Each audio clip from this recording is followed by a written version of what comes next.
பிரியமானவர்களே, இன்றைய ஜெபம் செப்பனியாவின் புத்தகம் 3ஆம் அதிகாரம் 15வது வசனம். கர்த்தர் உன் ஆக்கினைகளை அகற்றி உன் சத்துருக்களை விலக்கினார்.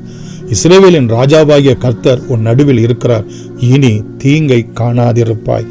மகா இரக்கமும் கிருபையும் உள்ள எங்கள் அன்பின் பிதாவே, எங்களுடைய வாழ்க்கையிலே காணப்படக்கூடிய எந்த ஆக்கினைகள் ஆனாலும், எந்த சத்துருக்கள் ஆனாலும், எந்த தீங்குகள் ஆனாலும், கர்த்தரும் இரட்சகரும் ஆண்டவருமாகிய இயேசு கிறிஸ்துவின் நாமத்தினாலே நீர் எங்களுக்கு கொடுத்ததான உம்முடைய பாடு மரணம் உயிர்த்தெழுதலுடைய புண்ணியத்தினாலே அகற்றும்படி, விளக்கும்படி, ஆண்டவரே, இப்படிப்பட்ட தீங்குகளை காணாதிருக்கும்படி நீர் எங்கள் மத்தியிலே ராஜாவாக, மகிமை உடையவராக, உம்முடைய தயவுள்ள சித்தமெல்லாம் நிறைவேற்றத்தக்கதாக உமக்கு துதியும் கனமும் மகிமையும் ஆண்டவரே இன்றும் என்றும் ஆண்டவரே சதா காலங்களில் உண்டாயிருக்கத்தக்கதாக எங்கள் குடும்பத்தின் நடுவிலே, எங்களுடைய பிள்ளைகளுடைய நடுவிலே, அவருடைய எதிர்கால வாழ்க்கையின் நடுவிலே பூரணமாய் விளங்கும்படி உம்முடைய பாதத்தில் நாங்கள் செபிக்கிறோம் சுவாமி.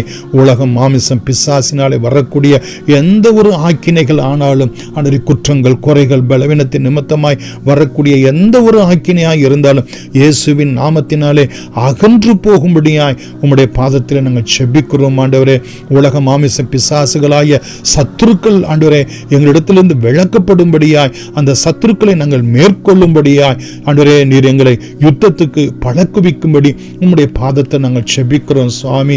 ஆண்டவரே தகப்பனே, இனி எந்த தீங்கையும் காணாது இருப்பாய் என்கிற வார்த்தை எங்கள் வாழ்க்கையில பூரணமாய் ஆசீர்வாதமாய் விளங்கும்படி நாங்கள் உம்முடைய சமூகத்திலே நாங்கள் செபிக்கிறோம். நீர் எங்கள் மத்தியிலே ராஜாதி ராஜாவாக, கர்த்தாதி கர்த்தராக, தேவாதி தேவனாக எங்கள் குடும்பத்திலே, எங்களுடைய பிள்ளைகளுடைய எதிர்கால வாழ்க்கையிலே, எங்களுடைய கைகளின் பிரயாசங்கள் நடுவிலே நீர் வீட்டிருந்து காரியங்கள் எல்லாவற்றையும் எங்களுக்காக மகிமையாய் நிறைவேற்றி கொடுக்கும்படி உம்முடைய நாமத்துக்கு சாட்சியாய், புகழ்ச்சியாய், கீர்த்தியாய் இந்த பூமியில நாங்கள் விளங்க கர்த்தர் எங்களுக்கு நித்தமும் அனுகிரகம் செய்திருளும்படி இயேசுவின் நாமத்தில் நன்றியோடு கூட வேண்டுகிறோம்.